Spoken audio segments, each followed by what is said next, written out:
So the last presentation for the Dilmah Real High Tea Challenge are from these ladies, from Brisbane.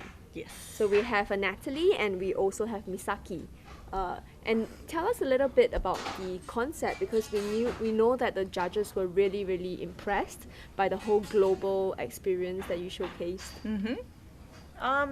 We just did our country, Peru and Japan combined high tea. So I thought nobody have done it before, so why not? And Dilmah is all about sharing, and always start with a cup of tea. That's always the British say.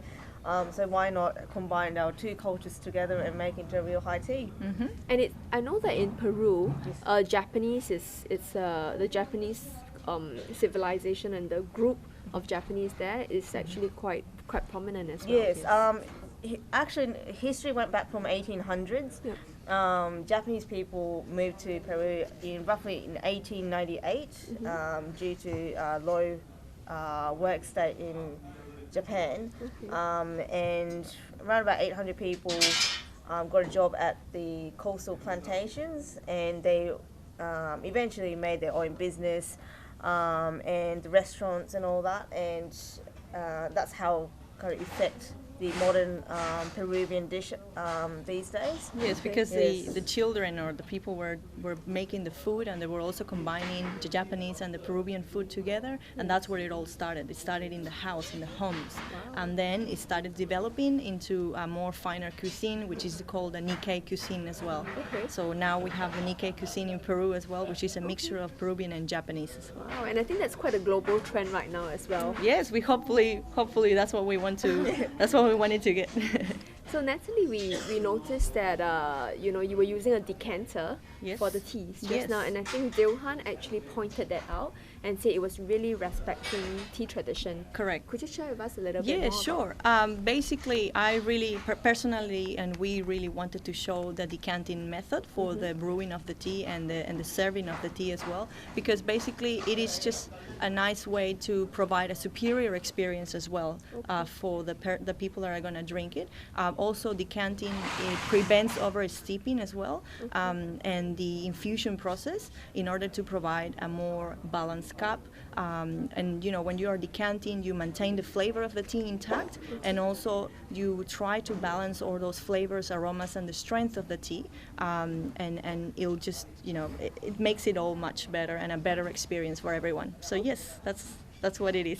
That was definitely a first for me to see tea in a decanter. We've always seen wines in decanter. Correct, But it was yes. the first time to see tea in a decanter. Especially with such delicate teas like this, and the quality of the teas really demand for this fine treatment. And like I said, not only in the brewing but also in the serving technique, and that's why we decided to do the decanting method. Oh, well done. So you must have been playing with a lot of teas throughout this entire high tea journey.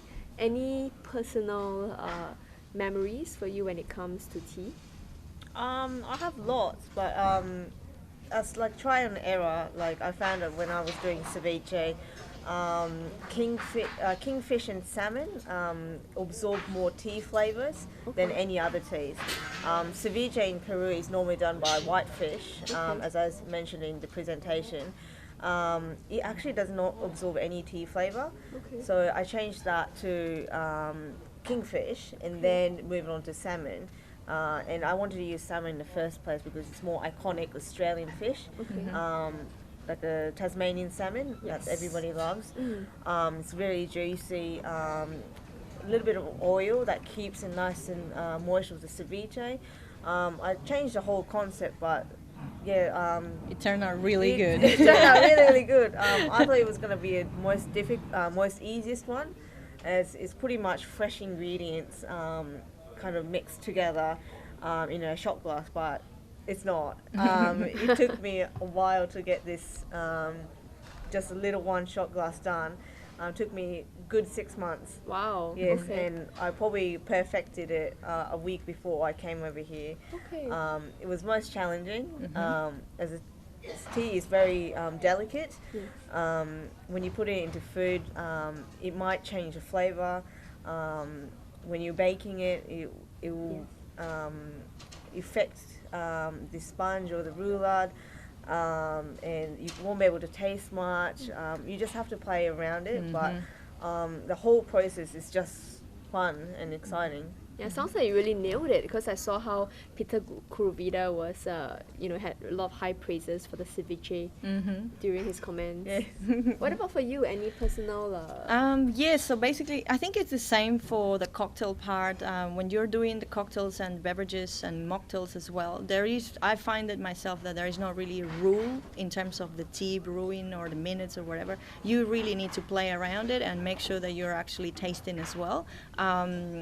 Basically, because you can probably have a really strongly brewed tea for one of your cocktails. It will probably taste better, for example, if you are mixing it with some spices like cinnamon, vanilla. So you need to also steep it for longer time and cook it for longer times as well, just to get those flavors and aromas coming. And yes, and it's just fantastic how much variety Dilmah tea has as well, and that was really great for us because we were able to choose from a wide variety of teas, and it was great. Yeah, great experience as well. And when we were watching you do your presentation, it was very obvious that both of you had great chemistry. and tell us, how is it like working with each other? Because at one point you mentioned that both of you are like sisters. Yes, I have mentioned that I consider Nat as my Peruvian sister. I have another Peruvian sister in the kitchen. Okay. She's in pastry kitchen with me. She's younger than me, so she's younger. I'm in between. But Natalie's in banquets. I'm obviously in the kitchen. We're great together. We sit we hang out outside of work. Natalie's fiance is friend with my husband, so we get along so well. We're friends as well as colleagues, so And that's really good, and I think that has helped.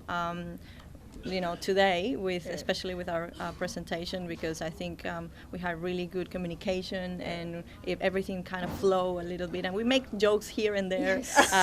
Well, I didn't try to now. It just came But out. look, it's all about having fun, Yes. really, and that's what really we did, and that's us. Yeah, that's us That's as us. well. So that's what that's what we wanted to give as well to the audience. And in 2013, when I was first told that I need to do this real high tea competition for the Australian one, on my mind there was only Natalie. She was the only person that I could pick. Oh. So that was good. Well, we're glad you guys had fun, because we had a lot of fun watching you guys. Oh, good. Great. So all the best. Thank you. And thank you for being here. No Thank you problem. very Thank much. you. Our Thank you for pleasure. having us. Thank you. Thank you. No worries. Thank you. Thank you.